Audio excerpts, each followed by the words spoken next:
നമസ്കാരം. വൻവാർത്തയിലേക്ക്. നിമിഷപ്രിയയുടെ വധശിക്ഷയിൽ മധ്യസ്ഥ ശ്രമങ്ങൾക്ക് വഴങ്ങില്ല എന്ന് കൊല്ലപ്പെട്ട തലാലിന്റെ സഹോദരൻ സമ്മർദ്ദത്തെ തുടർന്ന് നിലപാടിൽ ഒരു മാറ്റവും വരുത്തിയിട്ടില്ല. എത്ര സമയമെടുത്താലും വധശിക്ഷ നടപ്പാക്കും വരെ കാത്തിരിക്കുമെന്നും അബ്ദുൽ ഫത്താഖ് മഹദിയുടെ ഫേസ്ബുക്ക് പോസ്റ്റ്.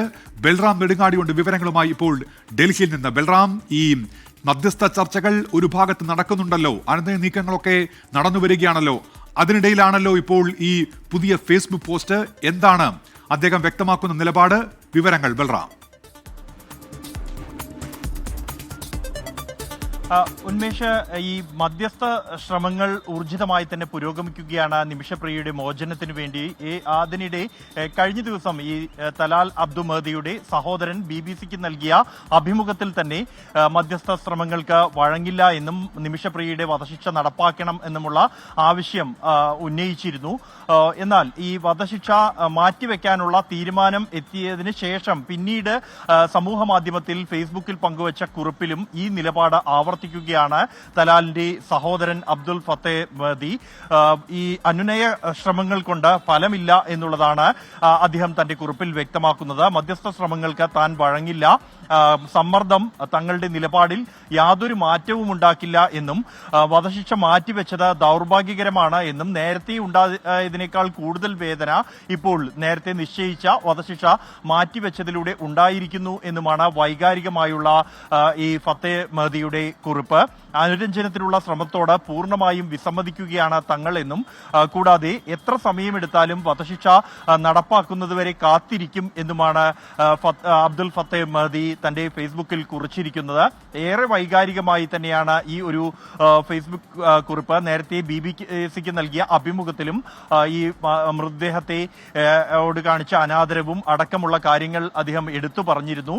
ആ ഒരു മാനസിക നിലപാടിൽ തന്നെ തുടരുകയാണ് എന്നാണ് അബ്ദുൽ ഫത്തേ മഹദി ഇന്ന് രാവിലെ ഈ ഫേസ്ബുക്കിൽ പങ്കുവച്ച കുറിപ്പിൽ വ്യക്തമാക്കുന്നത്. അതേസമയം ഈ തലാലിന്റെ കുടുംബത്തിലെ മറ്റു പലർക്കും ഈ നിമിഷപ്രിയയ്ക്ക് മാപ്പ് നൽകുന്നതിനോട് അനുകൂലമായ പ്രതികരണമുണ്ട് എന്നുള്ളതാണ് ഇതുമായി ബന്ധപ്പെട്ട കേന്ദ്രങ്ങളിൽ നിന്ന് നമുക്ക് ലഭ്യമാകുന്ന വിവരങ്ങൾ. എന്നാൽ എല്ലാവരുടെയും ഒന്നിച്ചുള്ള ഒരു തീരുമാനം ഇതിന് ആവശ്യമാണ്. ഇവരെ എല്ലാവരെയും അന്വയിപ്പിക്കുന്നതിനുള്ള ശ്രമങ്ങൾ ഊർജിതമായി തന്നെ തുടരുന്നു. അത് പ്രത്യേകിച്ചും ഈ വിഷയത്തിൽ നിലവിൽ നടക്കുന്ന മധ്യസ്ഥ ശ്രമങ്ങൾക്ക് തിരിച്ചടിയാകുമോ? പല തലങ്ങളിൽ ചർച്ച നടക്കുന്നുണ്ടല്ലോ. കേന്ദ്ര സർക്കാരിന്റെ ഭാഗത്തുനിന്ന് ഇടപെടൽ ഉണ്ടാകുന്നുണ്ട്, ഇവിടെ കാന്തപുരത്തിന്റെ ഭാഗത്തുനിന്ന് ഉൾപ്പെടെ ചർച്ചകൾ നടക്കുന്നുണ്ട്. അനുനയ നീക്കങ്ങളൊക്കെ നടന്നു വരുന്നതിനിടയിലാണല്ലോ ഇപ്പോൾ സഹോദരൻ ഇത്തരത്തിൽ നിലപാട് വ്യക്തമാക്കുന്നത്. അതെങ്ങനെ ഈ നീക്കങ്ങളെയൊക്കെ ബാധിക്കും ബൽറാം? ഉന്മേഷ്, ഈ വിഷയത്തിൽ ഈ ഒരു ഫേസ്ബുക്ക് പോസ്റ്റ് അന്വയ ശ്രമങ്ങളോട് വിമുഖത കാണിച്ചുകൊണ്ടാണ് ഇദ്ദേഹത്തിന്റെ ഈ പോസ്റ്റ് എങ്കിൽ പോലും ഈ ശ്രമങ്ങൾ ഈ കൊല്ലപ്പെട്ട തലാലിന്റെ കുടുംബത്തിലേക്ക് എത്തിയിരിക്കുന്നു എന്നുള്ള ഒരു സ്ഥിരീകരണം ഇതിലുണ്ട് എന്നുള്ളതാണ് മറ്റൊരു യാഥാർത്ഥ്യം.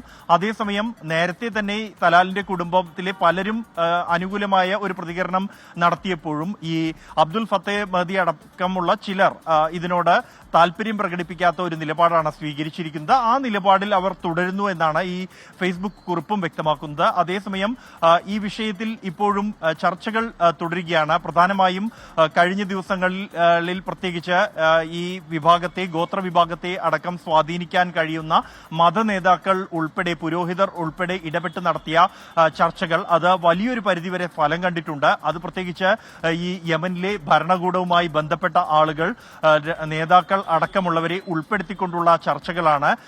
അവർക്ക് ഈ ഒരു വിഭാഗത്തിന് മേൽ സ്വാധീന ശേഷിയുണ്ട് എന്നുള്ളത് യാഥാർത്ഥ്യമാണ്. അതുകൊണ്ട് തന്നെയാണ് ഇന്ന് നടപ്പാക്കേണ്ടിയിരുന്ന വധശിക്ഷ മാറ്റിവെക്കാനായത്. ഇനിയുള്ളത് സമയം എടുത്തുള്ള ചർച്ചകളാണ്. ചിലപ്പോൾ അത് നീണ്ട ചർച്ചകൾ തന്നെ എല്ലാവരെയും അന്വയിപ്പിക്കുന്നതിനും ഈ ഫത്തേ അടക്കമുള്ളവരെ ഈ ഒരു തീരുമാനത്തിലേക്ക് കൊണ്ടുവരുന്നതിനും ആവശ്യമായി വരും. ആ ശ്രമങ്ങൾ തുടരും എന്ന് തന്നെയാണ് വ്യക്തമാക്കുന്നത്. പ്രത്യേകിച്ച് ഈ വിഷയത്തിൽ ഇടപെട്ട ആളുകൾ, അത് സർക്കാരുമായി ബന്ധപ്പെട്ട കേന്ദ്രങ്ങൾ, ഒപ്പം തന്നെ ഈ വിഷയത്തിൽ ഇടപെട്ട മറ്റ് ആളുകൾ, കഴിഞ്ഞ ദിവസം സൂഫി പണ്ഡിതരെ അടക്കം ഉൾപ്പെടുത്തി നടത്തിയ ചർച്ചകൾ, അതെല്ലാം തന്നെ വലിയ തോതിൽ തന്നെ ഫലം കണ്ടിട്ടുണ്ട്. അല്ലെങ്കിൽ ശരിയായ ദിശയിലാണ് മുന്നോട്ട് പോകുന്നത് എന്നുള്ള വ്യക്തമായ സൂചനകൾ തന്നെയാണ് ലഭിക്കുന്നത്. അതുകൊണ്ട് തന്നെ തുടർച്ചയായുള്ള ഈ സമവായ നീക്കങ്ങളിലൂടെ ഇവരെ അനുനയിപ്പിക്കാനാകും എന്ന ഒരു ആത്മവിശ്വാസം, ഒരു ശുഭാപ്തി വിശ്വാസം തന്നെയാണ് സേവ് നിമിഷപ്രിയ ആക്ഷൻ കൗൺസിലുമായി ബന്ധപ്പെട്ട കേന്ദ്രങ്ങൾ അടക്കമുള്ളവർ ഈ ഒരു ഘട്ടത്തിലും പങ്കുവയ്ക്കുന്നത്. ഈ ഫത്തേ മെഹദിയുടെ കുറിപ്പ് അത് നിരാശാജനകമാണ് എങ്കിൽ പോലും ഇപ്പോഴും ശ്രമങ്ങൾ തുടരുന്നു. ഈ കുടുംബാംഗങ്ങളെ മുഴുവനായും അനുനയിപ്പിച്ച് ഗോത്രവിഭാഗത്തെ ഉൾപ്പെടുത്തി നടക്കുന്ന ചർച്ചകളിലൂടെ ഇവരെ അന്വയിപ്പിക്കാൻ കഴിയും എന്ന ഒരു പ്രതീക്ഷ തന്നെയാണ് ഈ ഒരു ഘട്ടത്തിലും പങ്കുവയ്ക്കുന്നത്. ഉന്മേഷ്. ശരി, ബൽറാം നെടുങ്ങാടിയാണ് ഇപ്പോൾ ഡൽഹിയിൽ നിന്ന് വിവരങ്ങൾ നൽകിയത്.